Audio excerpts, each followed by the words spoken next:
السلام علیکم۔ کلاس 9 ترجمہ القرآن کے 50 نمبر بورڈ میں بہت اہمیت کے حامل ہیں، اور یہ ایسے 50 نمبر ہیں جو ٹاپر بچوں کے بھی نہیں آتے۔ یہ سبجیکٹ دکھنے میں آسان لگتا ہے، جب ایگزام ڈیز میں جب بچے تیار کرنے لگتے ہیں تو ان کو بڑی پرابلم آتی ہے۔ 18 صورتوں کا میٹیریل آپس میں مکس ہونے لگتا ہے۔ کلاس میں لیکچرز لیے جاتے ہیں سال کے شروع میں، اور سال کے آخر میں جب پوری کتاب تیار کرنی ہوتی ہے تو سب کچھ مکس ہونے لگتا ہے اور بچوں کے لیے تیار کرنا بہت مشکل ہو جاتا ہے۔ اس کو آسان کرنے کے لیے ہم لوگوں نے ایک لیکچر سیریز سٹارٹ کی ہے۔ تو اگر آپ چاہتے ہیں کہ ترجمہ القرآن کے 50 میں سے 50 نمبر مل جائیں تو یہ جو لیکچر سیریز سٹارٹ ہو رہی ہے آپ کے بہت کام آئے گی۔ اس سے کون کون سے فائدے ہیں وہ سن لیں، اور باقاعدہ ہم لیکچر کا آغاز کریں گے۔ اس کے بارے میں جاننا زیادہ ضروری ہے۔ پہلی بات، ایک تو یہ بہت بیلنس طریقے سے چلائی جا رہی ہے۔ مثلا ہم نے سورہ مریم، سورہ طٰہٰ، سورہ شعراء اور سورہ نمل، ان 4 کا انتخاب کیا ہے۔ ان 4 میں سے 2 صورتیں ایسی ہیں جن کے آیات اور معنی ہیں، اور 2 صورتیں ایسی ہیں جو بغیر آیات اور معنی کی ہیں۔ اس طریقے سے بیلنس کر کے ہم چلیں گے، اور 2 مرتبہ ہم کتاب کو ختم کریں گے۔ وہ 2 مرتبہ ٹیسٹ جو میرے اسکول اور اکیڈمی میں ہو رہا ہے وہ سیم لیکچر میں یوٹیوب پہ اپلوڈ کروں گا تاکہ باقی اسٹوڈنٹس بھی اس کے مطابق تیاری کر سکیں۔ اس طریقے سے 4 سے 6 ٹیسٹ کی تیاری کے اندر آپ کو پوری کتاب تیار ہو جائے گی، اور ایگزام کے ڈیز میں بھی اگر آپ ان ویڈیوز کو دیکھتے ہیں تو 4-6 ویڈیوز کے ساتھ پوری کتاب تیار ہو جائے تو اور کیا چاہیے۔ اس کے علاوہ آپ کو لانگ کوشچن میں جو ایکسٹرا مٹیریل چاہیے ایڈ کرنے کے لیے تاکہ آپ ایک کوشچن کی ویلیو بڑھ سکے، جو کہ بورڈ ایگزامینر آپ سے ڈیمانڈ کرتا ہے، وہ بھی آپ کو اس میں مل جائے گی۔ کون کون سے شارٹ کوشچنز آنے ہیں، کون کون سے لانگ کوشچنز آنے ہیں، کس کس طریقے سے آبجیکٹیو بنے گی، وہ تمام معلومات آپ کو اسی ویڈیو میں ملے گی۔ تو ہم 4 صورتیں سٹارٹ کرنے والے ہیں۔ آپ اگر ڈسکرپشن میں جائیں گے تو وہاں پہ آپ کو سورہ مریم، سورہ طٰہٰ، سورہ نمل اور سورہ شعراء کا پورشن مل جائیں گے۔ آپ کو جس بھی صورت کے بارے میں جاننا ہے آپ اس پہ کلک کر کے ڈائریکٹلی پہنچ سکتے ہیں۔ اگر ترتیب سے چلنا چاہیں تو ہم سٹارٹ کرنے لگے ہیں سورہ مریم۔ قرآن پاک کے بارے میں ایک بات تو پہلے آپ کو سمجھنی پڑے گی کہ قرآن پاک میں 2 طرح کی صورتیں ہیں۔ کچھ صورتیں مکی صورتیں ہیں اور کچھ صورتیں مدنی صورتیں ہیں۔ سننے میں لگتا ہے جیسے مکی صورتیں مکہ میں نازل ہوئی ہیں اور مدنی صورتیں مدینہ میں نازل ہوئی ہیں۔ یہ بات پارشلی ٹھیک ہے، کمپلیٹلی ٹھیک نہیں ہے، کیونکہ بہت ساری صورتیں ایسی ہیں جو مکہ میں نازل ہونا شروع ہوئی ہیں لیکن مدینہ میں ان کا کمپلیشن جو ہے مدینہ کے اندر ہوئی ہے۔ کچھ صورتیں ایسی ہیں جن کے مکہ میں بہت تھوڑا پورشن نازل ہوا ہے، زیادہ تر پورشن جو ہے وہ مدینہ میں نازل ہوا ہے۔ مکی صورتوں میں جو کہ مکہ میں نازل ہوئی، ان کے مخاطب وہ لوگ تھے جو کافر تھے، جیسے ابو جہل تھا، جیسے امیہ تھا، سٹارٹنگ میں ابو سفیان تھا، باقی سب لوگ تھے۔ تو وہ لوگ کافر تھے، نہ تو وہ اللہ کو جانتے تھے تو ان صورتوں میں توحید سکھائی گئی، نہ وہ نبی کو جانتے تھے تو ان کو رسالت سکھائی گئی، نہ ہی ان کا آخرت پہ کوئی یقین تھا تو ان کو آخرت کے بارے میں بھی احکامات دیے گئے، فرشتوں کے بارے میں بتایا گیا، یعنی مکمل طور پہ انٹروڈکشن دیا گیا، خدا کا خوف دلایا گیا۔ اور جن قوموں کے بارے میں تھوڑا بہت انہوں نے سن رکھا تھا ان کی مثالیں دے کے ان کو واضح کیا گیا کہ اس طریقے سے معاملات کو چلایا جائے گا۔ لیکن جب رسول اللہ مدینہ چلے گئے تھے تو مدنی صورتوں کے اندر، کیونکہ ان کے سامنے جو اس وقت لوگ تھے مدینہ کے اندر وہ یہودی تھے، وہ عیسائی تھے، تو عیسائی اور یہودی تو اللہ تعالیٰ کو بھی جانتے تھے، عیسائی اور یہودی نبیوں کو بھی جانتے تھے، کیونکہ یہودی جو ہیں وہ موسیٰ علیہ السلام کی قوم تھی اور عیسائی جو تھے وہ عیسیٰ علیہ السلام کی قوم تھی۔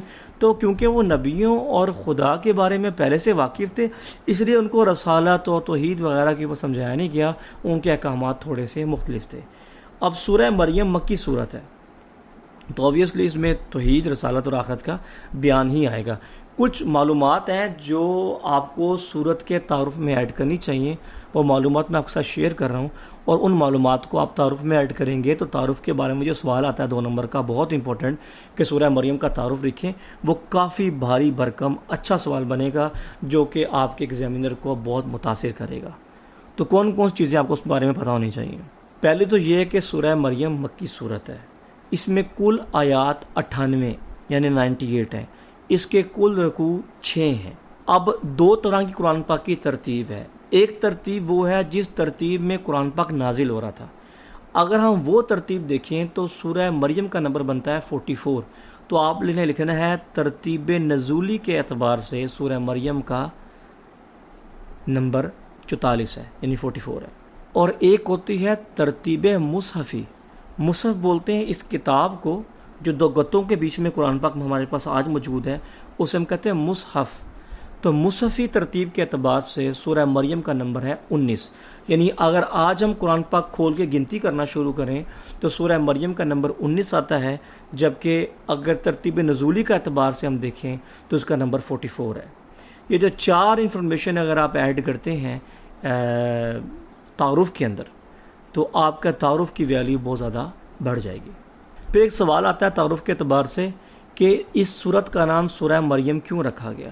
تو آپ نے کہنا ہے کیونکہ اس سورت میں حضرت مریم علیہ السلام کا تفصیلی ذکر ہے، اس لیے اس سورت کا نام سورہ مریم رکھا گیا. کچھ چیزیں ایسی ہیں جو میں سمجھتا ہوں کہ ایک استاد کی ذمہ داری ہے کہ بچے کو سکھائے. جب کوئی ایکسٹرا معلوماتی چیز جو میں چاہتا نہیں ہوں کہ پیپر میں آپ ایڈ کریں، وہ میں جب بیان کروں گا تو آپ کو اسکرین کے اوپر فور انفارمیشن لکھا ہوا آ جائے گا، تو آپ نے سمجھ لینا ہے کہ وہ آپ کو کانسیپٹ کلیئر کرنے کے لیے، آپ کو اضافی معلومات دینے کے لیے، اور اپنا فرض سمجھتے ہوئے اور آپ لوگوں کا فرض بھی اس کے بارے میں جاننا ہے، اس اعتبار سے میں آپ کو کچھ معلومات پرووائڈ کر رہا ہوں. وہ آپ کے ایگزام کا پارٹ نہیں ہوگی، ٹھیک ہے. کچھ ایکسٹرا معلومات ایسی میں ایڈ کروں گا جس پہ فور انفارمیشن نہیں لکھا ہوگا، وہ معلومات آپ نے ایگزام میں ایڈ کر لینی ہے. جس پہ فور انفارمیشن لکھا ہوا ہے، جیسے اس ٹائم لکھا بھی آپ کو آ رہا ہے، تو وہ معلومات آپ نے ایگزام میں ایڈ نہیں کرنی، وہ صرف سننے کے اعتبار سے ہے. حضرت مریم علیہ السلام کا ذکر ہوا ہے تو اس کے بارے میں یاد رکھ لیں کہ حضرت مریم علیہ السلام جو ہیں وہ حضرت عیسیٰ علیہ السلام کی والدہ ہیں اور یہ نبی نہیں ہیں، ٹھیک ہے. ان کو آپ اللہ کا ولی مطلب کہتے ہیں اللہ کا دوست، تو اللہ کا ولی آپ کہہ سکتے ہیں، یہ نبی نہیں ہیں.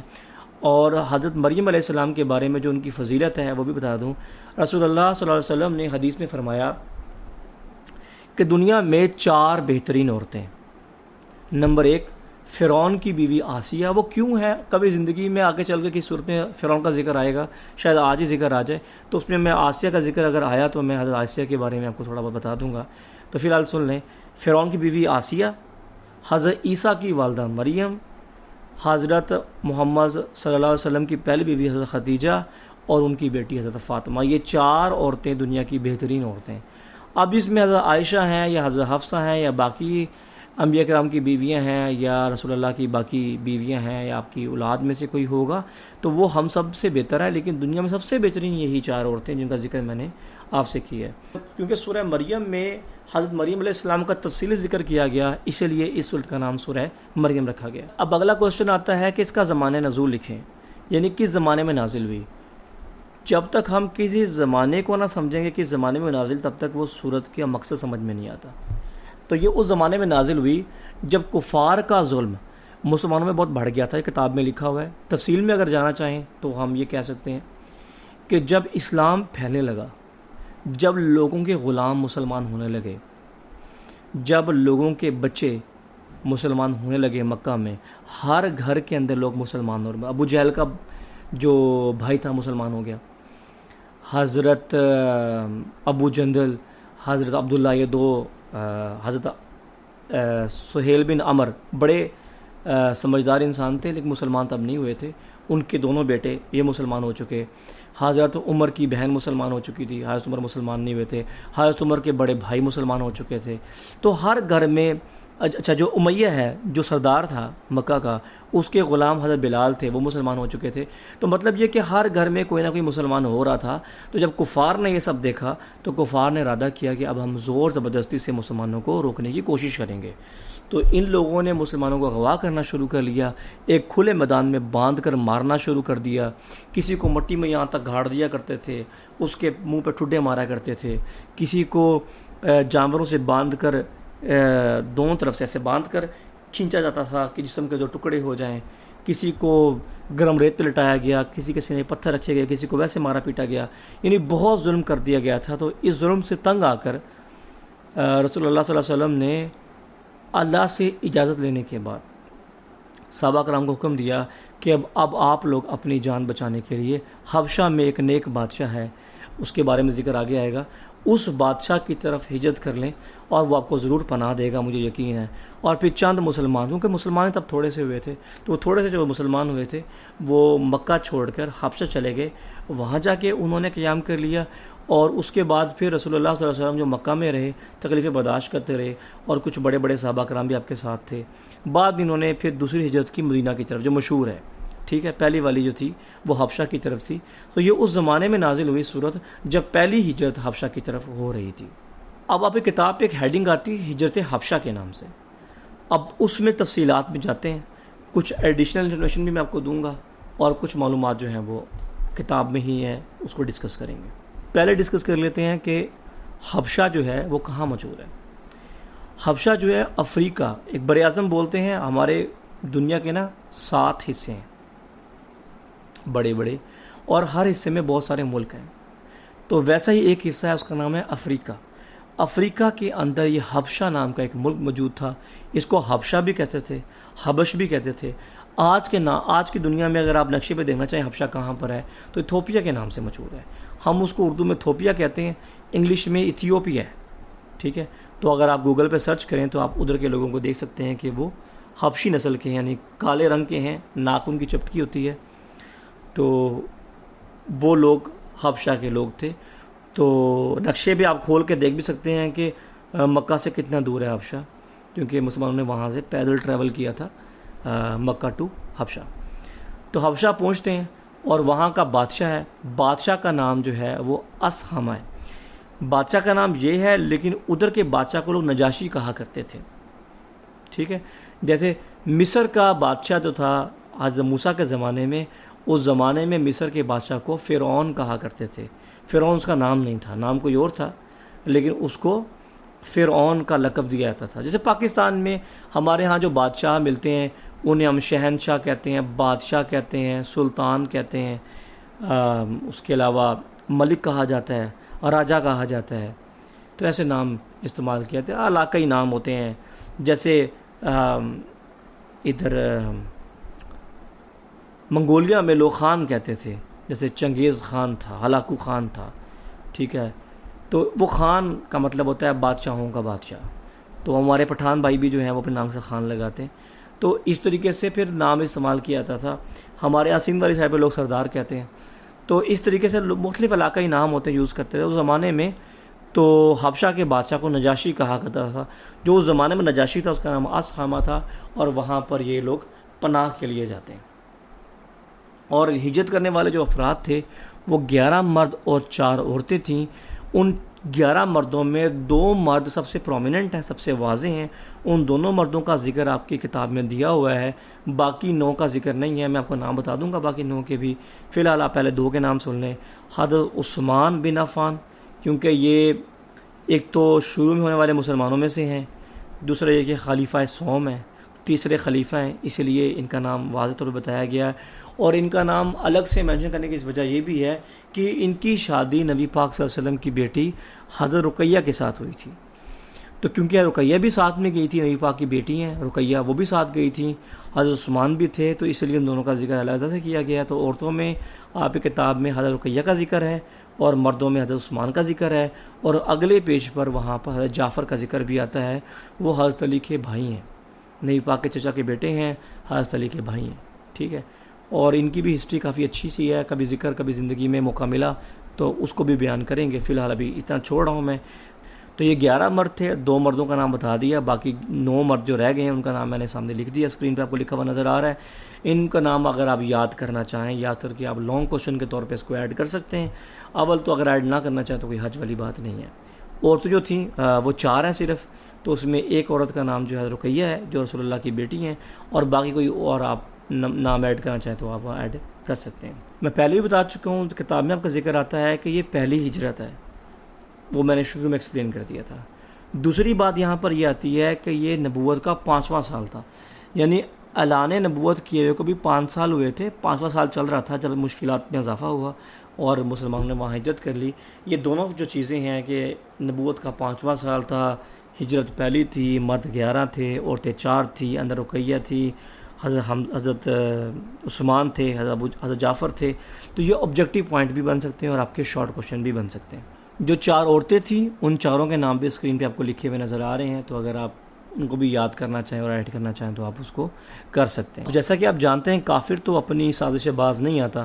مسلمان ان سے جان چھڑوا کے حبشہ پہنچے کہ کافروں نے یہ دیکھا کہ جن پر ہم ظلم کر رہے تھے وہ تو حبشہ چلے گئے ہیں، اور جو مسلمان رہ گئے ہیں وہ آج نہیں تو کل وہ بھی چلے جائیں گے، تو کیوں نہ حبشہ میں کوئی سازش چلائی جائے، کوئی ایسا ڈرامہ رچایا جائے کہ کس طریقے سے وہ نجاشی جو ہے وہ ان کو حبشہ سے نکال دے، اور جب یہ واپس آئیں گے تو ہم ان پہ دگنا تگنا ظلم کریں گے۔ تو انہوں نے وہاں پر حبشہ میں پیغامات پہنچانے شروع کر دیے۔ یہاں پر کتاب میں نام نہیں دیا ہوا، میں آپ کو نام بتا دیتا ہوں، آپ نام اس میں ایڈ کر سکتے ہیں۔ ایک صحابی رسول ہیں، یہ بعد میں مسلمان ہو گئے تھے، یہ مسلمان ہوئے ہیں صلح حدیبیہ کے موقع پر، کافی بعد میں جا کر۔ اس ٹائم پر یہ کافر تھے، نجاشی کے دوست تھے، اور ان کا نام ہے حضرت عمر ابن عاص۔ ان کا چیپٹر جو ہے، ان کا یا ان کی بیٹے کا چیپٹر جو ہے وہ اب کی اسلامیہ لازمی موجود ہے، وہاں چل کے آپ ان کے بارے میں پڑھ سکتے ہیں۔ بعد میں یہ صحابی ہو چکے تھے، قابل احترام ہے، لیکن اس زمانے میں جب حبشہ کا یہ ہجرت ہو رہی تھی اس ٹائم پہ یہ مسلمان نہیں تھے، اس وقت یہ کافر تھے اور یہ نجاشی کے دوست تھے۔ تو یہ نجاشی کے پاس جاتے ہیں اور جا کر یہ مسلمانوں کے بارے میں ان سے کہتے ہیں کہ یہ کچھ مسلمان جو ہیں وہ آپ کی طرف بھاگ کر آ گئے ہیں، اور انہوں نے اپنے باپ داداؤں کا دین چھوڑ دیا ہے، یعنی بت پرستی چھوڑ دی ہے، اور یہ آپ کے دین کو، عیسائی مذہب کو بھی ٹھیک نہیں کہتے۔ یعنی ظاہر ہے مسلمان کہتے ہیں کہ عیسیٰ علیہ السلام اللہ تعالیٰ کے بیٹے نہیں ہیں، اور عیسائی کہتے ہیں حضرت عیسیٰ علیہ السلام اللہ تعالیٰ کے بیٹے ہیں۔ تو بولا کہ آپ نجاشی جو ہیں وہ عیسائی ہیں اور یہ آپ کے دین کو بھی ٹھیک نہیں سمجھتے، یہ آپ کے اور ہمارے دونوں کے لیے خطرہ ہیں، تو آپ ان کو ہمارے حوالے کر دیں واپس، ہم ان کو اپنے ساتھ لے جانا چاہتے ہیں۔ کیونکہ نجاشی جو تھا وہ ایک ایمانت دار انسان تھا، بے ایمان نہیں تھا، تو اس نے مسلمانوں کو بولا کہ آپ میرے دربار میں تشریف لاؤ، یہاں مسلمان کھڑے ہوں گے، وہاں پہ کافر کھڑے ہوں گے، میں دونوں کی بات سنوں گا اور اس کے بعد فیصلہ کروں گا۔ تو جب مسلمان وہاں پہنچے تو جعفر علیہ السلام نے، آپ رضی اللہ عنہ بھی کہہ سکتے ہیں، تو جعفر نے وہاں پر تقریر کی، بڑی زبردست تقریر کی، جو یلو باکس میں آپ کی کتاب میں لکھی ہوئی ہے، اس کا مختصر سا متن میں آپ کے سامنے بیان کر دیتا ہوں جو تقریر انہوں نے کی۔ وہ تقریر کرنے کے بعد پھر نجاشی کا جو رد عمل ہے وہ بھی ڈسکس کریں گے، پہلے تقریر کے بارے میں بات کر لیتے ہیں۔ حضرت جعفر نے اس تقریر کے اندر اپنے اندر موجود جو مسلمان ہونے سے پہلے عرب کے معاشرے میں برائیاں تھیں وہ بیان کی ہیں۔ تو یہ سوال آ سکتا ہے کہ عرب کے معاشرے میں پہلے کون سی برائیاں موجود تھیں، تو آپ یہ برائیاں لکھیں گے۔ یہ آ سکتا ہے کہ جعفر کی تقریر میں کن برائیوں کا ذکر کیا گیا، کن معاشرتی کمزوریوں کا ذکر کیا گیا۔ اس طرح سے کوئی بھی سوال آئے گا تو آپ یہ پوائنٹس لکھیں گے جو میں آپ کو گنوا رہا ہوں۔ پہلا ہے، حضرت جعفر نے کہا ہم جاہل تھے، یعنی ہمارے پاس علم نہیں تھا، ہم بتوں کی پوجا کیا کرتے تھے، ہم مردار کھاتے تھے۔ مردار کہتے ہیں کسی ایسے جانور کو جو پہلے مر چکا ہو، یعنی مرا ہوا ملے تو آپ کھا لو، اس کو مردار کہتے ہیں۔ ہم بھی مسلمان جو ہیں وہ خود جانور پکڑتے ہیں، اس کا شکار کرتے ہیں، تو شکار کرتے ہوئے تکبیر پڑھنے کی ضرورت نہیں ہوتی، اور اگر آپ خود ذبح کر رہے ہو، مرغی ذبح کر رہے ہو، گائے ذبح کر رہے ہو یا بکرا ذبح کر رہے ہو، اس پہ تکبیر پڑھتے ہو آپ لوگ، بسم اللہ اللہ اکبر پڑھ کے آپ اس کو ذبح کر دیتے ہو۔ ہم مردار نہیں کھاتے، پہلے سے مرے ہوئے جانور کا گوشت نہیں کھاتے۔ اب اگر کسی بچے کے دماغ میں مچھلی کا ذکر آ رہا ہے نا، تو مچھلی کے بارے میں یاد رکھیں کہ سمندری وہ تمام جانور جو پانی سے نکلنے کے بعد مر جاتے ہیں آٹومیٹکلی، یعنی ان کو مارنا نہیں پڑتا، خود بخود مر جاتے ہیں، چاہے وہ فوراً مر جائے چاہے کچھ وقت لینے کے بعد مرے، تو اس پہ تکبیر پڑھنے کی ضرورت نہیں ہوتی، وہ ایسے حلال ہوتا ہے، ٹھیک ہے، شکار کی طرح۔ تو اس کے بارے میں ہم نہیں کرنا آپ نے۔ خیر، جاہل تھے، بتوں کی پوجا کرتے تھے، مردار کھاتے تھے، 3 ہو گئے۔ چوتھا، گناہوں کے عادی تھے، پڑوسیوں کا حق مارتے تھے، اور طاقتور کمزور پر ظلم کرتا تھا۔ تو یہ میں نے الگ الگ سارے گنوا دیے ہیں، یہ سارے آپ نے یاد کر لینے ہیں۔ یہ عرب کے معاشرتی برائیاں بھی ہیں اور جعفر کی تقریر میں کی گئی برائیوں کا ذکر بھی ہے، ٹھیک ہے۔ پھر رسول اللہ نے کون کون سی اچھائیاں اور کس قسم کا دین اب تک، ہجرت حبشہ تک کس قسم کا دین ان لوگوں تک پہنچایا تھا، اس کا ذکر آتا ہے، ان اچھائیوں کا ذکر آتا ہے۔ وہ کون کون سی اچھائیاں؟ بت پرستی سے منع کیا، سچ بولنے کا حکم دیا، اور خون خرابے سے روکا۔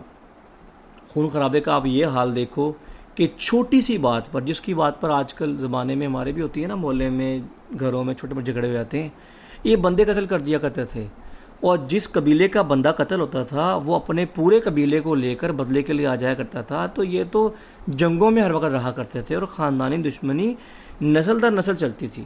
تو آپ نے خون خرابے سے عرب معاشرے کو روکا، یتیموں کا مال کھانے سے روکا، کیونکہ جنگ و جدل بہت زیادہ تھا تو لوگ بہت مر جایا کرتے تھے، اور ان کے یتیم بھی بہت زیادہ ہوا کرتے تھے، تو ان یتیموں کا مال لوگ کھا لیا کرتے تھے، تو یتیموں کا مال کھانے سے رکا گیا، پڑوسیوں کو ان کا حق دیا گیا۔ آپ اسلامیت میں پڑھیں گے پڑوسیوں کے حقوق کافی تفصیل بیان۔ پھر 3 عبادت کا ذکر ہے، نماز کا، روزے کا، زکوٰۃ کا، ٹھیک ہے۔ تو جعفر کی تقریر میں 3 عبادات ہیں، کچھ اچھائیاں ہیں، اور جو 5-6 برائیاں جو میں نے گنوائی ہیں وہ ہیں۔ یہ کل جعفر کی تقریر ہے۔ جب نجاشی نے سب سنی تو اس نے کہا کہ تم مجھے جو کلام سناؤ، کیونکہ نجاشی عیسائی تھا نا، اس نے انجیل پڑھی ہوئی تھی، عیسیٰ علیہ السلام کی کتاب پڑھی ہوئی تھی، اللہ کو جانتا تھا، رسالہ کو جانتا تھا، تو اس نے کہا کہ میں ذرا اسے قرآن سنتا ہوں اور مجھے سن کے اندازہ ہو جائے گا کہ یہ واقعی میں قرآن پاک سچا ہے یا نعوذ باللہ جھوٹا ہے۔ تو اس نے کہا مجھے قرآن پاک سناؤ جو تم پہ نازل ہوا ہے، تمہارے نبی نے تمہیں دیا ہے۔ تو جعفر علیہ السلام نے سورہ مریم کی کچھ آیات کی تلاوت کی۔ ان آیات کا اثر نجاشی پہ بہت گہرا ہوا، اتنا گہرا ہوا کہ نجاشی رو پڑا، درباری بھی رو پڑے، اور اس نے کہا، زمین سے ایک تنکا اٹھایا اور کہا کہ بیسیکلی ان آیات کے اندر نا حضرت عیسیٰ علیہ السلام کے بارے میں ذکر تھا کہ عیسیٰ علیہ السلام کون ہے، کیونکہ کفار بھی الزام لگائے تھے نبی پاک کہ یہ عیسیٰ کو نہیں مانتے، تمہارے دین کے خلاف ہیں۔ تو عیسیٰ کے بارے میں جو قرآن پاک میں تھا وہ جعفر نے بیان کیا، اور نجاشی نے زمین سے ایک تنکا اٹھایا اور تنکا اٹھا کر کہا کہ جو کچھ تم نے بیان کیا عیسیٰ علیہ السلام اس تنکے کے برابر بھی اس سے زیادہ یا کم نہ تھے، یعنی تم نے جو بھی کہا وہ ٹھیک کہا۔ ایک روایت میں آتا ہے کہ نجاشی نے زمین پر ایک لکیر کھینچی اور کہا کہ قرآن اور انجیل میں تھوڑا ہی فرق ہے، اور آپ کی کتاب میں لکھا ہوا ہے کہ اس نے کہا کہ قرآن اور انجیل ایک ہی چراغ کی 2 روشنیاں ہیں، یعنی کہ چراغ سے مطلب اللہ کا نور ہے اور اسی کی یہ 2 نور نکلے ہیں، اور قرآن اور انجیل ایک ہے۔ اور اس نے کہا کہ میں تمہیں ہرگز مسلمانوں کو تمہارے حوالے نہیں کروں گا، اور تمام تحفے جو وہ لے کر آئے تھے کافر عمر ابن عاص لے کر آئے تھے، وہ ان کے حوالے کر دیے گئے، واپس کر دیے گئے، اور ان کو خالیت بیچ دیا گیا۔ حالانکہ عمر ابن عاص جو تھے وہ سفارت کاری میں بڑے مشہور تھے، لیکن وہ اس وقت ناکام ہو گئے تھے۔ پھر مسلمان وہاں رہنے لگ گئے، اور مسلمانوں کے رویے کو، ان کے اخلاق کو دیکھ کے بہت سے لوگوں نے اسلام قبول کیا۔ حضرت جعفر کے ہاتھ پہ نجاشی نے بھی اسلام قبول کر لیا اور بادشاہ بھی مسلمان ہو گیا۔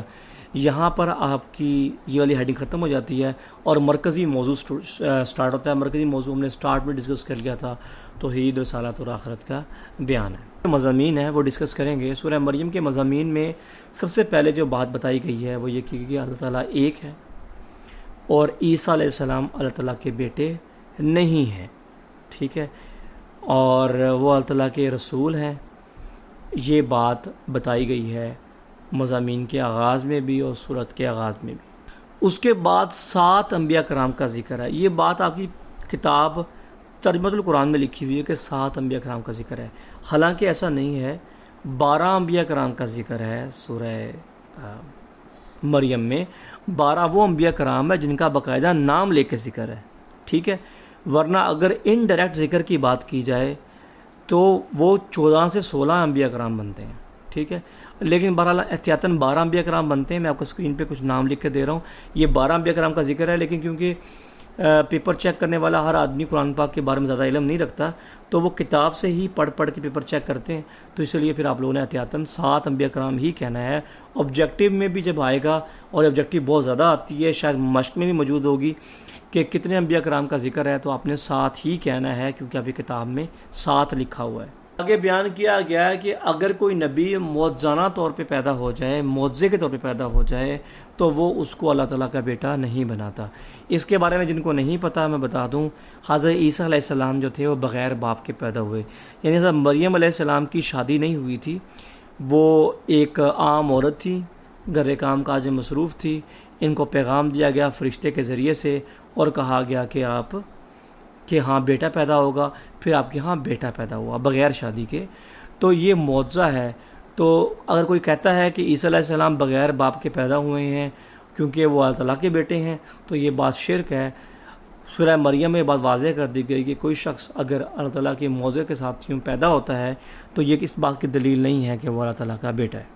پھر حضرت مریم کا ذکر ہے، ان کی ڈیٹیل بتائی گئی ہے. حضرت عیسیٰ کی پیدائش کا ذکر ہے جو میں نے مختصر بیان کی نا، یہ تفصیلاً دی ہوئی ہے. میں اس لیے تفصیل نہیں دے رہا ابھی اس کی، ایک تو میں مناسب نہیں سمجھتا، بہت چھوٹے بچے ہو ابھی. دوسرا یہ کہ ویڈیو بہت لمبی ہو جائے گی. میں 4 صورتیں ڈسکس کرنی ہے تو ابھی کیونکہ پیپر میں اس کے بارے میں سوال نہیں آتا تو میں زیادہ اس کے بارے میں بات نہیں کر رہا. آخر میں، صورت کے آخر میں، کیونکہ آخرت کا بیان کرنا ہے، کیونکہ کافر تو آخرت کو جانتے نہیں تھے، ان کو آخرت سمجھانی بھی تھی، تو کہا گیا ہے کہ آخرت میں جو نیک لوگ ہوں گے وہ اللہ کے مہمان بنا کے لائے جائیں گے. اللہ میزبان ہوگا، نہ عبادت ہوگی، نہ سجدے ہوں گے، نہ نمازیں ہوں گی، بس مہمان ہوں گے. مہمان بنا کے لایا جائے گا اور ان کو جنت پیش کی جائے گی. اور جو گناہگار ہوں گے ان کو پیاسے جانوروں کی طرح ہانکتے ہوئے لایا جائے گا. ٹھیک ہے، جب جانور کو ہانکتے ہیں. یہ مضامین کے آخر پہ اور آپ کی سورۃ المریم کے آخر پہ بھی یہی بیان کیا گیا ہے. اس کے بعد آ جاتے ہیں سورہ مریم کے نکات. اب نکات کے لیے یاد رکھیں کہ جو نکات ہے نا، یہ شارٹ کوشچن کے اعتبار سے بہت زیادہ امپورٹنٹ ہے. بورڈ میں 2 سال سے اسپیشلی لاسٹ ایئر زیادہ تر سوالات جو ہیں وہ نکات میں سے شارٹ بنائے گئے ہیں. وہ سوالات جن کو حل کرنے میں بچوں کو مشکل ہوتی ہے وہ نکات میں سے ہی بنتے ہیں. تو نکات میں سوال کیسے بنتا ہے وہ سمجھا دیتا ہوں، بتا بھی دیتا ہوں، بہت توجہ سنیں. لانگ کے لیے بھی ساتھ ہی میں سن لیں کہ لانگ میں 2 نکات بھی آ سکتے ہیں، لانگ میں 4 نکات بھی آ سکتے ہیں، لانگ میں 6 نکات بھی آتے ہیں. اور گجرانوالہ بورڈ میں 2023 میں 8 نکات بھی آئے تھے. ٹھیک ہے، اگر کسی صورت کے پاسبل ہو تو 8 نکات بھی آ سکتے ہیں. تو آپ نے احتیاطاً کم سے کم 6 نکات جو ہیں اپنے ہر ٹائم ہر صورت کے تیار رکھنے ہیں. ٹھیک ہے، زبانی. اور 2 نکات کب آتے ہیں؟ جیسے لانگ کوشچن میں لکھا ہوا آ گیا کہ تعارف لکھیں، مرکزی موضوع لکھیں، مضامین اور 2 نکات لکھیں. 2 نکات آ جائیں گے. یا تو تعارف لکھیں، مرکزی موضوع لکھیں، 4 نکات لکھیں، یا تعارف اور 6 نکات لکھیں. یعنی نکات کی گنتی میں فرق آ سکتا ہے بورڈ کے اعتبار سے. اور نکات میں جو شارٹ کوشچن بنتے ہیں وہ بتایا تو ہوں میں آپ کو کون کون سے بنتے ہیں. میں موبائل پر یہ نکات کھول رہا ہوں، میں آپ کو پڑھ کے سنا دیتا ہوں. جو پہلا نکات ہے، اللہ کی رحمت اور قدرت سے کبھی مایوس نہیں ہونا چاہیے اور ہر حال میں اسے دعا مانگتے رہنا چاہیے. یہ آپ ریڈنگ کر لیں، یہ آبجیکٹیو وغیرہ کے لیے کام آ سکتا ہے، یہ شارٹ کوشچن نہیں بنے گا. سیکنڈ نمبر جو ہے وہ بھی آبجیکٹیو ہے. تھرڈ نمبر ہمیں اپنی تمام حاجات، آبجیکٹیو ہے. فورتھ نمبر یہ کیونکہ موزانہ پیدائش سے متعلق مضامین میں ہم پڑھ چکے ہیں، اگر یہ شارٹ کوشچن بھی آئے گا تو مضامین میں آپ اس کو کور کر چکے ہیں. پانچواں نیک سلوک کرنا چاہیے، انبیاء کرام کا طریقہ، یہ بھی شارٹ آبجیکٹیو ہے. پانچواں بھی ہمیں اپنے بڑوں کا نہایت ادب و احترام، نیکی کی دعوت دینی چاہیے، برائی سے منع کریں. ٹھیک ہے، یہ شارٹ کوشچن بن سکتا ہے. ہمیں اپنے بڑوں کو نہایت ادب و احترام سے نیکی کی دعوت دینی چاہیے اور انہیں برائی سے منع کرنا چاہیے. یہ شارٹ کوشچن پہلے آ چکا ہے، یہ آپ کو آ سکتا ہے.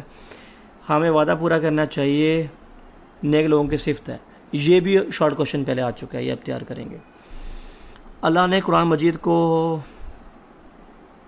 یہ بہترین قسم کا شارٹ کوشچن ہے، میں پڑھ دیتا ہوں. اللہ نے قرآن مجید کو حضرت محمد کی زبان یعنی عربی زبان میں آسان فرما دیا ہے. ہمیں بھی عربی سیکھ کر قرآن مجید میں غور و فکر کرنا چاہیے. یہ آپ شارٹ کوشچنس کے طور پہ بھی اس کو لے سکتے ہیں. آبجیکٹیو میں کوئی بھی آ جائے گا.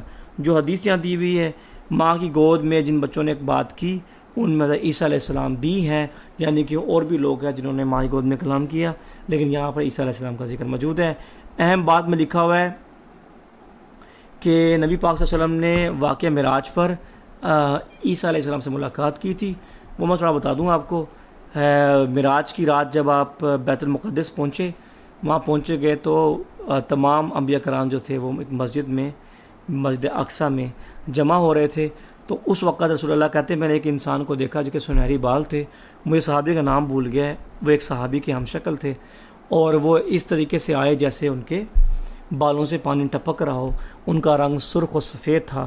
میں نے جبرائیل سے پوچھا وہ کون ہے، تو انہوں نے فرمایا کہ وہ حضرت عیسیٰ علیہ السلام ہے. تو یہ ان کا حلیہ مبارک ہے، وہ بھی آپ کو شارٹ کوشچن کے طور پہ آ سکتا ہے.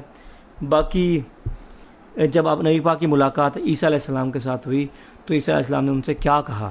آپ نے ان سے کہا خوش آمدید نیک نبی نیک بھائی. ٹھیک ہے، کیونکہ اب وہ سیم نسل سے ہیں تو اس لیے آپ کو نیک نبی نیک بھائی کہا گیا. اور حلیہ بھی میں بتا چکا ہوں آپ کو. یہ کل سورہ مریم کے بارے میں ہے.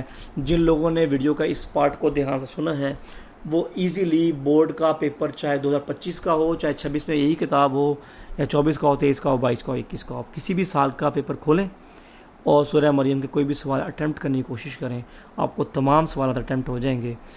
تو ویڈیو کو دھیان سے دیکھنے کا یہی فائدہ ہوتا ہے۔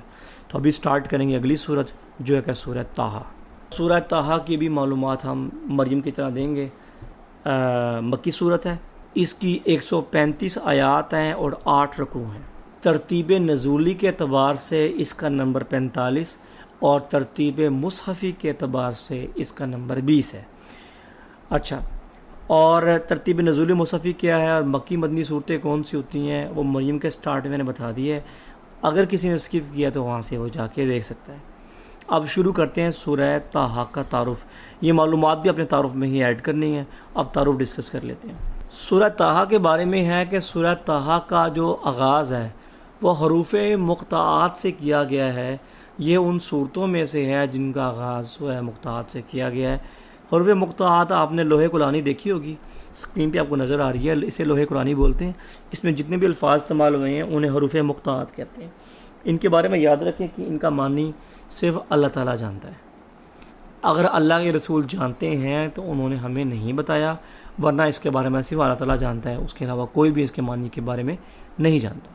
ٹھیک ہے، پھر بھی لوگ قرآن پاک کا لفظ کر کے اپنے بچوں کا نام طٰہٰ رکھ لیتے ہیں، اس میں کوئی حرج نہیں ہے، قرآنی نام ہے، رکھنا چاہے تو رکھ سکتا ہے۔ یہ صورت خاص طور پہ موسیٰ علیہ السلام کے ڈیڈیکیٹڈ ہے، کیونکہ اس میں 8 میں سے 5 رکوع، 8 رکوع ہیں اس میں سے 5 رکوع میں حضرت موسیٰ علیہ السلام کو ہی ڈسکس کیا گیا ہے۔ ٹھیک ہے، آپ کی کتاب میں لکھا ہوا ہے کہ حضرت موسیٰ علیہ السلام کی زندگی کے 3 مراحل کو ڈسکس کیا گیا ہے۔ وہ مراحل جو ہے نا وہ شارٹ کوشچن میں آتے ہیں کہ 3 مراحل کون سے ہیں، وہ واضح کتاب میں لکھے ہوئے ہیں، لیکن لانگ کوشچن میں جب آپ نے مراحل بیان کرنے ہیں تو میں ان مراحل کی تھوڑی تفصیل آپ کو دوں گا تاکہ لانگ کوشچن آپ کا تھوڑا اچھا بن جائے۔ چیک کرے دوسروں کا، اور جب چیک کریں میرے اسٹوڈنٹس کا، چاہے وہ آن لائن ہو چاہے وہ آف لائن اسٹوڈنٹس ہیں، تو اس کو پتہ لگے گا کہ کسی بندے نے پڑھایا ہے اور بچوں نے اچھے طریقے سے پڑھا ہے، تاکہ وہ آپ کو نمبر باقیوں سے زیادہ دے۔ تو پہلے 3 مرحلے ڈسکس کر لیتے ہیں جو کتاب میں دیے ہوئے۔ مرحلوں کو ڈسکس کرنے سے پہلے ایک فضیلت جو سورہ طٰہٰ کی ہے اس کے بارے میں یہ ہے کہ رسول اللہ نے فرمایا کہ سورہ طٰہٰ ان صورتوں میں سے ہے جو میرے لیے قدیم مال اور قیمتی اثاثہ ہیں۔ اس کا مطلب ہے کہ اور بھی صورتیں ہیں جن کے بارے میں نبی پاک نے یہ بات کہی ہے، تو ہاں اور بھی صورتیں ہیں۔ صورتوں کے نام یاد کر لیں اور یہ آپ پیپر میں ایڈ کریں گے۔ 5 صورتیں ہیں جن کے بارے میں نبی پاک نے یہ بات کہی ہے: بنی اسرائیل، مریم، کہف، طٰہٰ اور انبیاء۔ ان 5 کے بارے میں فرمایا ہے کہ یہ میرا قیمتی اثاثہ اور قدیم مال ہے۔ ٹھیک ہے، تو یہ اس کی فضیلت ہوگی۔ اس میں ایک ضمناً ایک بات بتائی گئی ہے کہ حضرت عمر رضی اللہ عنہ کا بھی اسلام قبول کرنے کا واقعہ ہے۔ حضرت عمر کے اسلام قبول کرنے کے 2 واقعات ہیں۔ ایک واقعہ ہے جہاں نبی پاک خانہ کعبہ کے قریب نماز پڑھیں اور حضرت عمر چھپ کے نبی پاک کی نماز سنتے ہیں، اور وہاں پر نبی پاک صلی اللہ علیہ وسلم جو ہے وہ کسی اور صورت کی تلاوت کر رہے ہیں اور وہاں اس کو سن کر حضرت عمر اسلام قبول کرتے ہیں۔ ایک وہ واقعہ ہے۔ ایک واقعہ وہ ہے جو کتاب میں لکھا ہوا ہے، میں بیان کر دیتا ہوں۔ جو دوسرا واقعہ جو کتاب میں آپ کے نہیں ہے تو آپ حضرت عمر کے قبول کرنے کا واقعہ یہی لے کے چلیں گے جو آپ کی کتاب میں دیا ہوا ہے۔ اس میں ایسے ہے کہ حضرت عمر جو ہیں وہ ابو جہل کے گھر میں جاتے ہیں، دروازہ کھٹکاتے ہیں اس کا، وہ باہر نکلتا ہے اور ابو جہل کو یہاں سے پکڑتے ہیں اور کہتے تمہارے بھائی نے اسلام قبول کر لیا ہے۔ حضرت مطلب مسلمان نہیں ہوئے تھے اور آپ مسلمانوں کی پھینٹی لگائے تھے اس ٹائم پہ جو مسلمان ہو رہے تھے۔ تو ابو جہل کو یہاں سے پکڑا، انہوں نے کہا کہ تمہارا بھائی مسلمان ہو گیا۔ تو ابو جہل نے کہا کہ جا کے اپنے گھر کا پتہ کرو۔ تو ابو جہل نے کہا کہ میرا گریبان چھوڑو، جا کے اپنے گھر کا پتہ کرو، تمہاری بہن بھی مسلمان ہو گئی ہے، اس کا شوہر بھی مسلمان ہو گیا۔ حضرت عمر نے تلوار لگائی اور فٹافٹ جو ہے وہ اپنی بہن کو قتل کرنے کے لیے پہنچے۔ اس ٹائم پر تھوڑی دیر پہلے سورہ طٰہٰ کی آیات نازل ہوئی تھیں جو وہ ابھی لے کر گھر پہنچے ہی تھے۔ حضرت عمر گھر جانے لگے تو کچھ سنا باہر کھڑے ہو کے آواز، تو خاموشی سے کان لگا کر نا اپنی بہن اور اپنے بہنوئی کی جو بہن کا شوہر تھا اس کی باتیں سننے لگ گئے. تو انہوں نے قرآن پاک کی آیت پڑھی جو ابھی نازل ہوئی تھی, وہ ایک دوسرے کو سنا رہے تھے. حضرت عمر اچانک تلوار لے کے گھر میں داخل ہوئے. وہ دونوں ڈر گئے کہ عمر ہمیں قتل کر دے گا. حضرت عمر نے کہا دوبارہ سناؤ جو تم نے پڑھا ہے. انہوں نے کہا کہ تمہیں نہیں سنائیں گے. انہوں نے بولا نہیں مجھے سناؤ, مجھے اچھا لگا ہے. انہوں نے سنایا, آپ نے سنا اور آپ نے کہا مجھے محمد کے پاس لے جاؤ, میں اسلام قبول کرنا چاہتا ہوں. اور ہم سب کے دل کے ایک بہت قریب, ہمارے سب سے فیوریٹ صحابہ میں سے ایک صحابی حضرت عمر جو ہیں, انہوں نے اسلام قبول کر لیا. اسلام مضبوط ہو گیا, خلیفہ دوم بنے, اسلام کو پھیلایا. بڑی خدمات ہے, بڑی قربانیاں. کبھی زندگی میں موقع ملا میں بیان کر سکا تو حضرت عمر کی زندگی بیان کروں گا, نہیں تو حضرت عمر کے اوپر ایک عمر سیریز نام کی فلم ہے, وہ آپ دیکھنا چاہیں دیکھ سکتے ہیں. کوئی گناہ نہیں ملتا اس کا دیکھنے کا, آپ دیکھیں تو آپ کو حضرت عمر کے بارے میں اچھا بھلا تعارف ہو جائے گا. خیر یہ واقعہ بھی آپ کی کتاب میں دیا ہوا ہے, وہ میں نے بیان کر دیا. وہ واقعہ شارٹ کوشچن میں آ سکتا ہے, آپ اس کو لکھیں گے. اور اس کے مرکزی موضوع میں ظاہر ہے کیا ہوگا, ہم نے پڑھا ہے کہ 8 میں سے 5 رکوع تو حضرت موسیٰ کے بارے میں, تو مرکزی موضوع بنے گا حضرت موسیٰ علیہ السلام کا تفصیلی تذکرہ. اور پھر آپ کو پتہ ہے کہ کافروں کو تو نہ اللہ کا پتہ, نہ رسول کا پتہ, نہ آخرت کا پتہ, تو توحید رسالت اور آخرت کا بیان بھی اس میں شامل رہے گا. تو یہ اس کا مرکزی موضوع یا خلاصہ بھی کہتے ہیں, وہ بنے گا. پھر آگے ڈسکس کریں گے ہم لوگ اس کے مضامین. اب آتے ہیں حضرت موسیٰ کی زندگی کے 3 مراحل, جس کا ذکر میں پہلے کرا تھا. حضرت موسیٰ کی زندگی کے 3 مراحل, وہ 3 مراحل کون کون سے ہیں وہ شارٹ کوشچن کے لیے سن لیں, بعد میں لانگ کوشچن کے لیے میں اس کو ایکسپلین کر دوں گا. پہلا مرحلہ ان کا آتا ہے جب آپ پیدا ہوئے اور پیدا ہو کر آپ مدائن گئے. مدائن جگہ کا نام ہے, یہ وہی جگہ ہے جہاں پر حضرت امام حسن نے اپنی شہادت سے پہلے پناہ لی تھی. تو خیر حضرت موسیٰ علیہ السلام بھی جو تھے وہ پیدائش کے بعد مصر سے مدائن چلے گئے تھے. دوسرا مرحلہ کون سا ہے, جب آپ مدائن سے صحرائے سینا چلے گئے. اور تیسرا مرحلہ وہ ہے جب صحرائے سینا میں رہنے کے بعد سے لے کر آپ کی وفات تک کا جو مرحلہ ہے وہ تیسرا مرحلہ ہے. ٹھیک ہے, 3 مرحلے ہیں. اب پہلے دوسرے تیسرے مرحلے کو میں ایکسپلین کروں گا تاکہ آپ لانگ کوشچن میں اچھے سے اس کو ایڈ کر سکیں.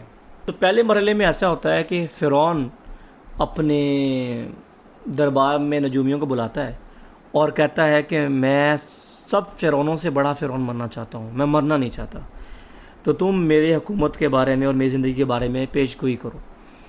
تو جو نجومی ہوتے ہیں وہ پیش گوئی کرتے ہیں کہ تمہاری نسل میں مصر میں ایک لڑکا پیدا ہوگا جو تمہاری حکومت کو تباہ کر دے گا, ختم کر دے گا.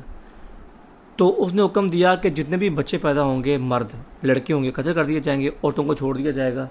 تو حضرت موسیٰ جب پیدا ہوئے تو ان کی ماں نے ان کو ایک صندوق میں ڈال کر دریا نیل میں بہا دیا کہ فرعونیوں کے ہاتھ نہ لگے.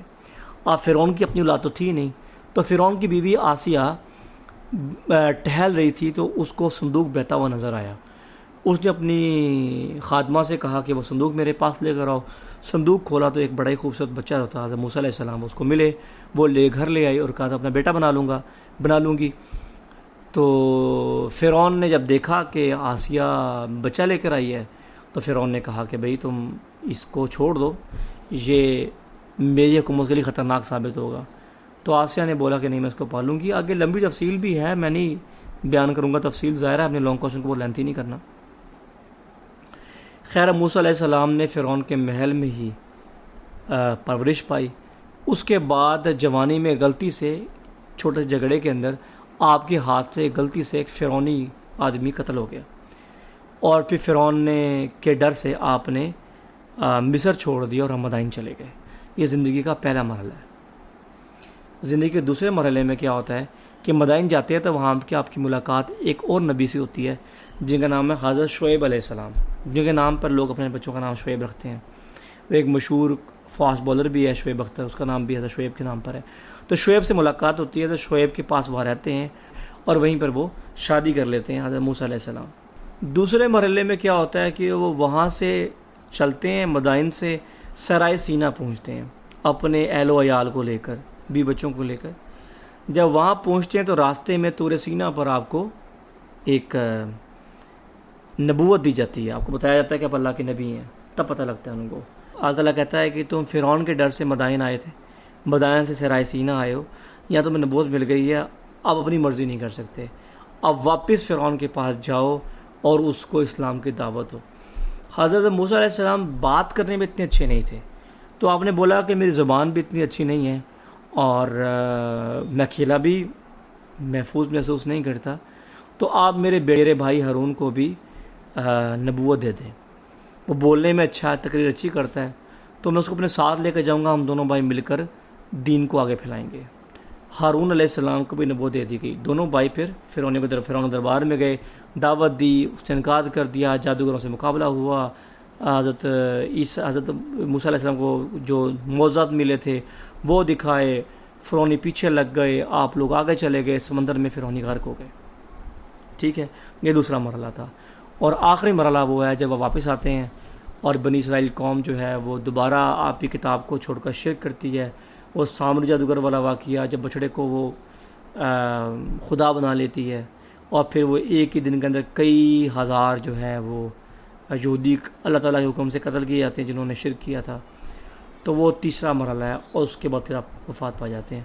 تو یہ آپ کی زندگی کے 3 مراحل ہیں جن کو آپ لانگ کوشچن میں ڈال کر تفصیلاً بیان کر سکتے ہیں۔ اگر آپ نے مجھے تفصیل کا شوق رکھتا ہے تو جو میں نے پہلا مرحلہ تفصیلاً بیان کیا ہے وہ سورہ طٰہٰ کی آیت نمبر 37 سے 40 تک ہے۔ جو دوسرا مرحلہ میں نے بیان کیا ہے وہ آیت نمبر 41 سے 48 تک ہے، اور جو اس کے بعد مرحلہ میں نے بیان کیا ہے وہ 49 نمبر آیت سے لے کر سورہ طٰہٰ کے آخر تک بیان ہوا ہے۔ تو یہ کل ان کی زندگی کے مراحل ہیں۔ تو ظاہر ہم نے پڑھا ہے کہ پہلے 5 رکوع میں حضرت موسیٰ کا ذکر تھا، تو اگلے 3 رکوع میں کیا ہے وہ ڈسکس کریں گے۔ ٹھیک ہے، تو 5 رکوع تک کے مضامین یہ ہو گئے، اب اگلے 3 رکوع تک کے مضامین میں کیا ہے وہ پڑھیں گے۔ ظاہر ہے جو ہم نے مرکزی موضوع میں ڈسکس کیا وہی ہوگا، توحید ہے، رسالت ہے، آخرت کا بیان ہے، حضرت آدم صلی اللہ علیہ السلام کا ذکر تھوڑا سا کیا گیا ہے، قرآن پاک کا مقام و مرتبہ بتایا گیا، آخرت میں برے لوگوں کا انجام بتایا گیا ہے، اور آخر میں ایک بات سمجھائی گئی ہے تاکہ آج بھی کسی کے دل میں یہ آ جائے گا کہ بھئی امریکہ میں اتنی برائی ہے، خاص طور پہ اسرائیل کے بارے میں کہ انہوں نے اتنا ظلم کیا، اللہ تعالیٰ نے کچھ بھی نہیں کہتا۔ تو اللہ تعالیٰ نے قرآن پاک میں اپنا قانون بتایا جو آپ کی کتاب میں بھی لکھا ہوا ہے کہ اللہ کا یہ قانون ہے کہ وہ کسی قوم پر فوراً سے گرفت نہیں کرتا، فوراً سے ان کی پکڑ نہیں کرتا۔ اللہ تعالیٰ ان کو ڈھیل دیتا ہے، انہیں موقع دیتا ہے سدھرنے کا، اس کے بعد ان کی پکڑ کرتا ہے۔ ٹھیک ہے، تو یہ ایک قانون جو ہے وہ کتاب میں آپ کے گیون ہے، یہ بھی آپ کو شارٹ کوشچن میں دین پہ موجود ہیں، وہ بے صبری نہ کریں کہ وہ اسلام قبول کیوں نہیں کر رہے، وہ مسلمان کیوں نہیں ہو رہے، نفرت نہ شروع کر دیں عیسائیوں سے، یہودیوں سے، کافروں سے، ان سے پیار کریں، ان کے ساتھ رہ کے سمجھانے کی کوشش کریں۔ جب اللہ نے ان کو ڈھیل دی ہے تو آپ کون ہوتے سختی کرنے والے، آپ بھی ڈھیل دیں، سمجھاتے سکھاتے رہیں، ایک وقت آئے گا جب اللہ ان کو توفیق دے گا اور ان میں جو نیک لوگ ہوں گے، خوش قسمت لوگ ہوں گے، وہ اسلام قبول کر لیں گے۔ تو صبر کرنے کی تلقین بھی کی گئی ہے، اور آگے پھر نکات آ جاتے ہیں اور نکات ڈسکس کر لیتے ہیں پہلے کی طرح۔ اللہ تعالیٰ کو ہر چیز کا مکمل علم ہے اور دنیا میں کوئی چیز اسے چھپی ہوئی نہیں ہے، آبجیکٹیو پوائنٹ ہے۔ دنیا اور آخرت کی سلامتی ان کے لیے ہے جو ہدایت کی پیروی کرتے ہیں۔ یہ شارٹ کوشچن بھی آبجیکٹیو بھی ہے۔ نصیحت سے اعراض کرنے والے قیامت کے دن پچھتائیں گے، یہ آبجیکٹیو بھی ہے، شارٹ کوشچن بھی ہے۔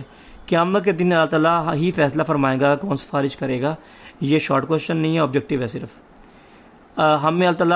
ہمیں اللہ سے اپنے علم میں اضافے کی دعا کرتے رہنا چاہیے، یہ شارٹ کوشچن آ سکتا ہے، ابھی تک آیا نہیں، آبجیکٹیو پوائنٹ ہے۔ شیطان ہمارا دشمن ہے جو وسوسہ ڈال کر ہمیں اللہ کی نافرمانی کرانا چاہتا ہے، یہ شارٹ کوشچن ہے۔ اللہ نے انسان میں شرم و حیا کی فطرت رکھی ہے، ہمیں بے پردگی سے بچنا چاہیے، شارٹ کوشچن ہے۔ قرآن مجید پر عمل نہ کرنے والوں کی دنیاوی زندگی تنگ کر دی جاتی ہے، یعنی ان کی دنیا ویران کر دی جاتی ہے، شارٹ کوشچن ہے۔ سابقہ قوموں کے کھنڈرات ہمارے لیے عبرت کے نشانات ہیں، آبجیکٹیو ہے۔ ہمیں نمازوں کو وقت کی پابندی کے ساتھ ادا کرنا چاہیے، شارٹ کوشچن ہے۔ دنیا کی نعمتیں ہماری آزمائش اور امتحان کے لیے ہیں، شارٹ کوشچن اینڈ آبجیکٹیو ہے۔ حضرت محمد صلی اللہ علیہ وسلم کا سب سے بڑا موضوع قرآن مجید ہے، شارٹ کوشچن آبجیکٹیو ہے۔ کون کامیاب ہے اور کون ناکام ہے، اس کا فیصلہ قیامت کے دن ہوگا، یہ بھی شارٹ کوشچن ہے۔ تو جن کو میں شارٹ کوشچن کہہ رہا ہوں بورڈ میں پہلے شارٹ کوشچن آ چکے ہیں، اور جن کو میں آبجیکٹیو کہہ رہا ہوں پہلے آبجیکٹیو آ چکی ہیں، یہ آپس میں انٹرمکس بھی ہو سکتے ہیں، میں پریزنٹ انفارمیشن کے مطابق بتا رہا ہوں آپ کو. اب کریں گے سورہ شعراء، اور اسے کرنے سے پہلے بتا دوں کہ آپ کو سورہ مریم و طٰہٰ کی آیات اور معنی کو دھیان سے تیار کرنا ہے. اگر آپ کو آیات اور معنی تیار کرتے مشکل ہوتی ہے تو آپ کمنٹ کر کے پوچھ سکتے ہیں، اس کو بھی یاد کرنے کا طریقہ آپ سے ڈسکس کر لوں گا میں بعد میں اگر آپ کہیں گے تو. ابھی شروع کرتے ہیں تیسری صورت سورہ شعراء. یہ مکی صورت ہے، اس کی کل آیات 227 ہیں، اس کے رکوع 11 ہیں، اور ترتیب نزولی کے اعتبار سے اس کا نمبر 47 اور ترتیب مصحفی کے اعتبار سے اس کا نمبر 26 ہے. تعارف کے اندر آپ لکھیں گے کہ یہ مکی صورتوں میں سب سے لمبی صورت ہے، سب سے لمبی صورت ہے. آپ بولیں گے سورۃ بقرہ اور لمبی ہے، تو وہ مدنی صورت ہے. شروع وہی مکہ کے اندر ہوگی تھی، لیکن کیونکہ زیادہ تر حصہ مدینہ میں آیا ہے تو مدنی صورت ہے، وہ مکی صورت نہیں ہے. مکی صورتوں میں سب سے لمبی صورت کون سی ہے؟ سورہ الشعراء. اور ظاہر ہے یہ تو بات کلیئر ہوگی، بڑا امپورٹنٹ آبجیکٹو پوائنٹ بن چکا ہے، یہ آلریڈی امپورٹنٹ آبجیکٹو پوائنٹ کے طور پہ اس کو تیار کریں گے. کے آخر میں اچھے اور برے شاعروں کی نشانیاں بیان کی گئی ہیں، اس لیے سورہ کا نام الشعراء رکھا گیا ہے. اچھے اور برے شاعروں کی نشانیاں جو ہیں وہ آیت نمبر 224 سے لے کر 227 تک مل جائیں گی. تو میں آپ کو بتا دیتا ہوں اچھے شاعروں میں آپ نے کیا کیا لکھ سکتے ہیں لانگ کوشچن میں. اچھے شاعروں کی نشانیوں کے طور پر وہ ایمان لاتے ہیں، نیک اعمال کرتے ہیں، اللہ کا ذکر کرتے ہیں، جب ان پہ ظلم کیا جائے تو اپنے کلام کے ذریعے، اپنی شاعری کے ذریعے سے جرم کا منہ توڑ جواب دیتے ہیں اور صبر کرتے ہیں. یہ اچھے شاعروں کی نشانی ہے. جیسے علامہ اقبال تھے، جس وقت کا جو ہندو اور انگریز ہم پہ ظلم کر رہے تھے تو وہ شاعری کیا کرتے تھے. اچھے شاعروں کی نشانی ہے. برے شاعر کون کون سے ہوتے ہیں، ان کی نشانیاں کون کون سی ہیں؟ گمراہ لوگوں کی پیروی کرتے ہیں. یہ شاعر اور گمراہ لوگ ان کی پیروی کرتے ہیں. باتوں میں بہت آگے نکل جاتے ہیں پر عمل نہیں کرتے، جو کہتے ہیں وہ عمل نہیں کرتے. ان کی شاعری میں دو باتیں ہوتی ہیں، جھوٹ اور فخر. جھوٹ بھی ہوتا ہے اور فخر بھی ہوتا ہے. تو یہ تین نشانیاں جو ہیں برے شاعروں کی ہیں، چار نشانیاں اچھے شاعروں کی ہے، میں نے بیان کر دی ہیں. ان کو آپ لانگ کوشچن میں ایڈ کریں گے تو آپ کا بہترین قسم کا لانگ کوشچن بن جائے گا. پوری صورت میں مسلمانوں کو تسلی دی گئی ہے، تو اس کا مرکزی موضوع بھی یہی ہے کہ پرانے انبیاء کرام کے واقعات سنا کر مسلمانوں کو تسلی دی گئی ہے کہ حوصلہ رکھو. یونس علیہ السلام کے ساتھ کیا ہوا، شعیب کے ساتھ کیا ہوا، ایوب کے ساتھ کیا ہوا، یعقوب کے ساتھ کیا ہوا، یوسف کے ساتھ، موسیٰ کے ساتھ، عیسیٰ کے ساتھ، آدم کے ساتھ، شیس کے ساتھ، اور باقی انبیاء کرام علیہ السلام کے ساتھ کیا کیا ہوتا رہا ہے. ایسے مختلف انبیاء کرام کا ذکر بیان کر کے سکھایا گیا ہے کہ بھئی اس قسم کی مشکلات آپ کو آتی ہیں تو آپ نے تسلی رکھنی ہے، ثابت قدم رہنا ہے، رسول اللہ کا ساتھ نہیں چھوڑنا، دین کو چھوڑنا نہیں ہے. اس کے علاوہ ذکر ہے کہ جو لوگ اسلام قبول کر لیں گے ان کے لیے کامیابی ہے، اور جو لوگ اسلام قبول نہیں کریں گے ان کو اللہ دنیا میں ہی عذاب دے گا. عذاب سے مراد یہ نہیں ہوتا رسول اللہ کی امت پر اس طرح عذاب نہیں آئے گا کہ جیسے پرانے زمانے میں پتھروں کا عذاب آ گیا، خون کا عذاب آ گیا، مچھروں کا عذاب آ گیا، ویسے نہیں آئے گا. جیسے گلوبل وارمنگ ہے، اس کی وجہ سے گلیشیئر پگھل رہے ہیں اور پاکستان ڈوب رہا ہے، بہت سے ملک ڈوب رہے ہیں، برائی عام ہو گئی ہے، کرونا ایک عذاب تھا، گرمی کی شدت میں اضافہ عذاب ہو سکتا ہے، اکانومی ڈاؤن ہو جائے وہ عذاب ہو سکتا ہے. مطلب مختلف طریقوں کے آزمائشی عذاب آپ پر آتے رہیں گے. جو نافرمانی کریں گے ان کے اوپر، جو فرما بردار رہیں گے ان کے اوپر اللہ تعالیٰ آسانی پیدا کرے گا. کیونکہ اگر اللہ کے ماننے والوں پر مشکلات آتی ہیں نا تو وہ آزمائش ہوتی ہے، اور نام ماننے والوں پر جب مشکلات آتی ہیں تو وہ عذاب ہوتا ہے.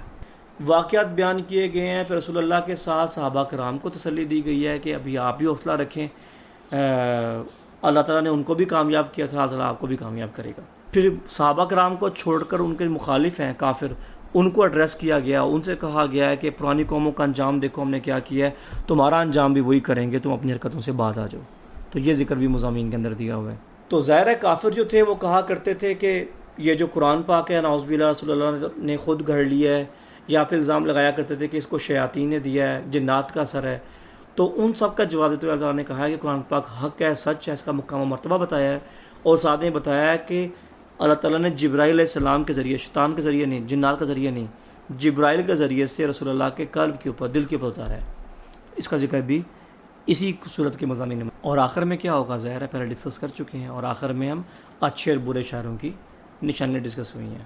تو پہلے تسلی ہے رسول اللہ کو، پھر صحابہ کرام کو، پھر کافروں کو ڈرایا گیا ہے، پھر قرآن پاک کی کہانیت ہے، اور آخر پہ اچھے برے شاعروں کی نشانی ہے. تو آسانی سے مضامین تیار ہو جائیں گے. قرآن مجید اللہ کی طرف سے روشن کتاب ہے، یہ جو پوائنٹ ہے یہ آپ کا شارٹ کوشچن ہے. عربی سیکھنے نازل، یہ پہلے بھی ہو چکا ہے، گزرا ہے پیچھے بھی، یہ آبجیکٹو پوائنٹ ہی ہے. یہ لکھا نا میرے رشتہ داروں کو شرک سے نافرمانی سے باہر ہونا چاہیے. پچھلی صورت میں لکھا ہوا تھا کہ ہمیں والدین کو، اپنے بڑوں کو، وہ ایک ہی بات ہے. ٹھیک ہے، دوبارہ آ گیا. جو دوبارہ آنے والے ہوتے ہیں یاد رکھا کریں، یہ دونوں صورتوں میں چل جاتے ہیں تو آپ کو فائدہ ہو جائے گا. ذرا آپ ایک کا یاد کریں گے دونوں کا چل جائے گا. ہمیں ایمان والوں سے بہت شفقت اور تواضع سے پیش آنا چاہیے. شارٹ کوشچن ہے.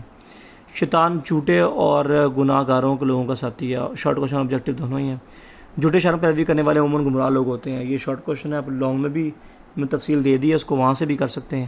ایمان لانا، نیک عمل کرنا، اللہ کا ذکر کرنا، ظالموں کا جواب دینا اچھے لوگوں کی نشانی ہے. یہ بتا چکا ہوں پہلے، یہ لانگ میں ڈال سکتے ہیں آپ لوگ. حدیث دی ہوئی ہے، بعض اشعار میں حکمت دانائی کی باتیں ہوتی ہیں. یہ بھی اچھے شاعروں کی تعریف کی گئی، رسول اللہ نے کی ہے. یہ بھی آپ کر سکتے ہیں. جو ہماری نیکسٹ صورت ہے سورۃ النمل ہے.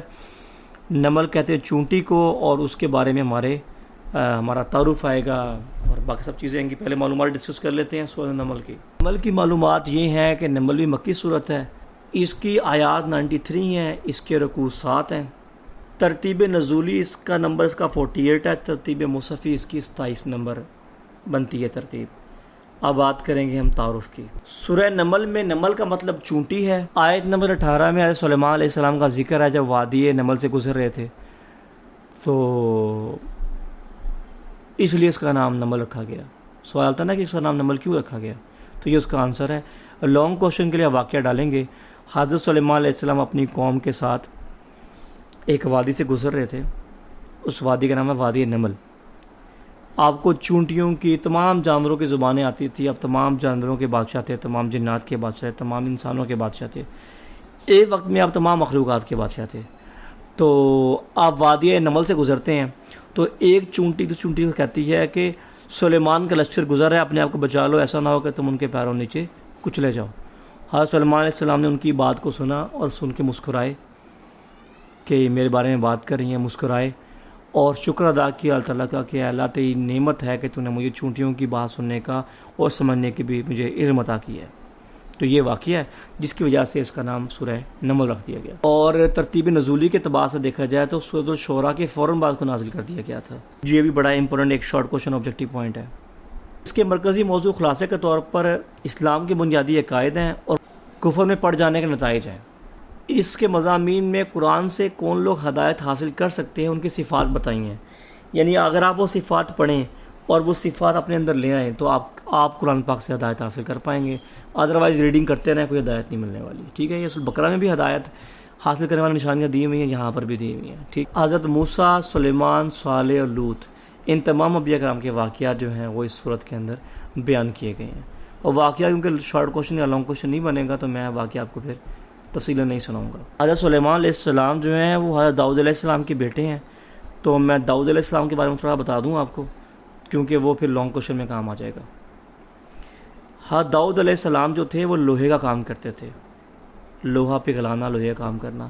ان کو اللہ تعالیٰ نے معجزہ دیا تھا، جب وہ لوہے کو پکڑتے تھے لوہا نرم ہو جاتا تھا. تو وہ لوہے کو نرم کر کے اس کو پھر مختلف شکلوں میں بدل کر اپنا کاروبار کیا کرتے تھے. زمانے میں ایک ظالم بادشاہ تھا، اس کا نام تھا جالوت. جیم الف لام واو تے، جالوت. اور اس علاقے میں جہاں داؤد علیہ السلام رہتے تھے وہاں کا بادشاہ طالوت توئیں کے ساتھ. تو اللہ تعالیٰ نے طالوت کے ذریعے سے جالوت کو ختم کرنا تھا. تو جالوت تو بہت طاقتور تھا اور بہت خطرناک بھی تھا، قد میں بھی بہت اونچا تھا. مطلب کہ کہا جاتا ہے کہ عام انسان تو جالوت کے گھٹنے سے بھی نیچے تھا، یعنی بہت اونچا قد کا تھا وہ، اور جائنٹ قسم کا انسان تھا اور بہت خطرناک تھا اور بڑا ظالم تھا. اچھا، جو حضرت سلیمان علیہ السلام کا ذکر آیا نا، تفصیلی ذکر آیا، وہ آگے چل کے بھی بیان کروں گا. میں پہلے داؤد علیہ السلام کا سن لیں. تو داؤد علیہ السلام نا غلیل چلانے کے بڑے ماہر تھے. وہ غلیل، میں غلیل کہہ رہا ہوں، اس کو غلیل نہیں کہتے. غلیل تو ہوتی ہے نا جس کو ہم یہ کھینچتے ہیں، وہ غلیل نہیں تھی. وہ نا لکڑی کے ساتھ ایک چمڑا باندھتے تھے، اسے پتھر ڈال کے یوں گھمایا کرتے تھے، گھما کے یوں چھوڑتے تھے، تو وہ شکار لوگ کیا کرتے تھے اس طریقے سے. تو داؤد علیہ السلام اس میں بڑے ماہر تھے. تو داؤد علیہ السلام نے کہا کہ میں طالوت سے کہا کہ میں جالوت کو قتل کرتا ہوں. طالوت نے بولا کہ تم کمزور سے بچے ہو، چھوٹے ہو، تم کیسے کر سکتے ہو؟ کہتا نہیں میں کر لوں گا۔ تو داؤد علیہ السلام نے پتھر گھما کے مارا، وہ اس کے یہاں لگا ماتھے پر جالوت کے، اور جالوت مر گیا، اور داؤد علیہ السلام کی بڑی عزت ہو گئی اور آپ سے پسلار بن گئے۔ آپ کی بہادری کو دیکھ کر پھر اللہ تعالیٰ نے آپ کو نبوت عطا کی، اور پھر آپ کے بیٹے سلیمان علیہ السلام پیدا ہوئے جو تمام مخلوقات کے بادشاہ بنے۔ آگے سلیمان کے واقعات بھی آئیں گے، وہ سنا دوں گا میں آپ کو۔ واقعہ سن لیں۔ واقعہ کیا ہے کہ حضرت سلیمان علیہ السلام جو تھے وہ ایک سبا جگہ کا نام ہے، وہاں کی ملکہ سبا تھی، اس کو آپ نے دعوت دینی تھی کہ آپ، قوم سبا کی تھی، وہ دعوت دینی تھی کہ اب آپ آؤ، آپ کو دعوت دینی ہے اسلام کی۔ تو لوگوں نے بتایا کہ بھئی وہ تو بڑی امیر ہے اور اس طرح ہے، تو آپ کے پاس کچھ جنات تھے، آپ جنات سے بات کر سکتے تھے۔ آپ نے جنات سے بولا کہ جب ملکہ سبا ادھر آئے گی میں چاہتا ہوں کہ وہ یہاں آ کے حیران ہو جائے۔ تو اس کا تخت بہت بڑا، تخت کی میں نے بڑی تعریف سنی ہے، تو کون ہے جو اس کا تخت کو اٹھا کے یہاں لے آئے گا؟ ٹھیک ہے، ہم تخت کو، اس کے تخت کو لا کر پہلے یہاں رکھ لیں گے، تو جب وہ یہاں آ کے اپنے تخت کو دیکھے گی اپنے سے پہلے تو پھر متاثر ہو جائے گی، اسلام قبول کر لے گی۔ تو ہر ایک جن نے کہا میں اتنے ٹائم تک لے آؤں گا، ایک نے کہا اتنے ٹائم تک لے آؤں گا، ایک جن نے کہا میں پلک جھپکتے ہی لے آؤں گا۔ اس کے بارے میں یاد رکھیں، اس کے بارے میں قرآن پاک میں آتا ہے کہ اس کے پاس کتاب کا علم تھا، یعنی آسمانی کتاب کا علم تھا جو زمانے میں نازل ہوئی تھی۔ ظاہر ہے داؤد علیہ السلام کی قوم ہے یہ، تو زبور نازل ہوئی تھی، اس پاس زبور کا علم تھا، تو وہ پلک جھپکتے ہی لے آیا اور لا کے رکھ دیا۔ تو جب ملکہ سبا جب وہاں آئی، اس کا نام بلقیس تھا، جب وہ آئی اس نے آ کے دیکھا تو اس نے بڑی متاثر ہوئی، اسلام قبول کر لیا۔ تو یہ واقعہ سلیمان علیہ السلام کا ہے، قرآن پاک میں دیا ہوا ہے، اور بھی اس طرح کے واقعات دیے ہوں گے۔ اور بعد میں اللہ تعالیٰ کی قدرت وغیرہ بیان ہوئی ہے۔ اور یہ بھی یاد رکھنا ہے، میں بات چیز بھول کے بتانا کے لیے، کہ جب وہ تخت لے کر آیا تھا تو رسول اللہ جو حضرت سلیمان علیہ السلام تھے انہوں نے اس کو شاباش نہیں دی، بلکہ کہا کہ یہ میرے اللہ کا فضل ہے۔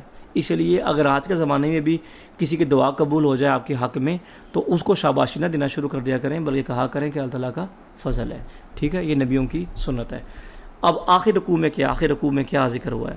آخری دو رکوع کے اندر آخرت کا انکار کرنے والوں کو سمجھایا گیا، آخرت کے بارے میں بتایا گیا ہے، آخرت کی علامات دی گئی ہیں، آخرت کی نشانیاں اس کو بولتے ہیں وہ بتائی گئی ہیں، آخرت کے دلائل دیے گئے ہیں، اور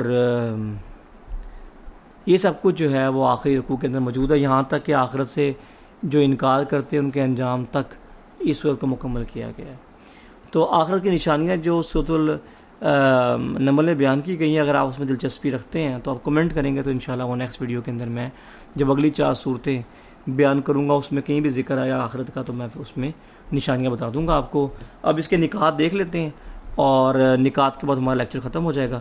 لمبا لیکچر ہے، جن بچوں صبر کے ساتھ اینڈ تک دیکھا ہے تو انشاءاللہ اس کی تیاری بہترین ہو جائے گی۔ یہ گرینڈ ٹیسٹ ہے، میرے اسکول میں چل رہے ہیں، اکیڈمی میں، اسکول میں، تو آپ لوگ بھی اس طریقے سے اپنے گھر میں تیاری کریں گے تو انشاءاللہ آپ کو بھی اچھے نمبر آ جائیں گے۔ ہم لوگ کیونکہ اس بار ٹارگٹ کر رہے ہیں بورڈ میں پوزیشن لینے کا، تو آپ لوگ بھی کوشش کریں، پھر میں بتاؤں گا رزلٹ والے دن کہ ہماری آئی کہ نہیں آئی، پھر آپ بتانا کہ آپ کی آئی کہ نہیں آئی۔ چلیں، نماز قائم کرنا، زکوٰۃ ادا کرنا، آخرت پر یقین کامل رکھنا ہی اصل کامیابی ہے۔ یہ شارٹ کوشچن ہے۔ سلیمان کی طرح اللہ کی نعمتوں کا شکر ادا کرنے کی زندگی گزارنی چاہیے، شارٹ کوشچن آبجیکٹیو ہے۔ ذہنی جسمانی صلاحیت دنیا کے تمام نعمتوں کا افضل ہے، آبجیکٹیو بھی ہے، شارٹ کوشچن بھی ہے۔ اللہ تعالیٰ لاچار اور پریشان حال لوگوں کی فریاد سنتا ہے، شارٹ کوشچن ہے۔ عزت عطا فرمانے والا اللہ تعالیٰ ہے، شارٹ کوشچن ہے۔ حق کا انکار کرنے والے مردوں بیروں کو، شارٹ کوشچن ہے۔ دین کی دعوت دینے والوں کو قرآن مجید کے ذریعے، شارٹ کوشچن ہے۔ ہم جو اعمال کرتے ہیں اللہ تعالیٰ میں خوب خیبر ہے اور قیامت کے وقت بھی ان کا فیصلہ ہو جائے گا، یہ آبجیکٹیو ہے۔ تو شارٹ کوشچن کیسے بنتے ہیں ان کے؟ کیوں کیسے کر کے پوچھ لیتا ہے، یا کبھی کبھار پوچھ لیتا ہے نکات لکھ کر کہ یہ کس صورت کا نکات ہے، اور کافی دفعہ یہ کہتا ہے کہ یہ بات نامکمل ہے، اس کو مکمل کریں، یا پھر کہتا ہے کہ جیسے کہ ہمیں مدد کیسے مانگنی چاہیے، ہمیں بڑوں کو نصیحت کیسی کرنی چاہیے، تو پھر آپ نکات میں سے وہ لائن ڈال دیتے ہو۔ یا پھر کہتا ہے کہ کوئی سے 2 نکات لکھیں، کوئی سے 4 نکات لکھیں، ٹھیک ہے۔ تو اس طریقے سے آپ جو ہے وہ نکات اٹیمپٹ کرتے ہیں۔ امید ہے اس ویڈیو کو فائدہ پہنچا ہوگا۔ یہ 4 صورتیں ہیں، جب اسکول میں اگلی 4 صورتوں کا ٹیسٹ ہوگا، 2 آیت مانی والی اور 2 بغیر آیت مانی والی، تو پھر ایک ویڈیو آ جائے گی آپ کے لیے۔ اپنا خیال رکھیں، اللہ حافظ۔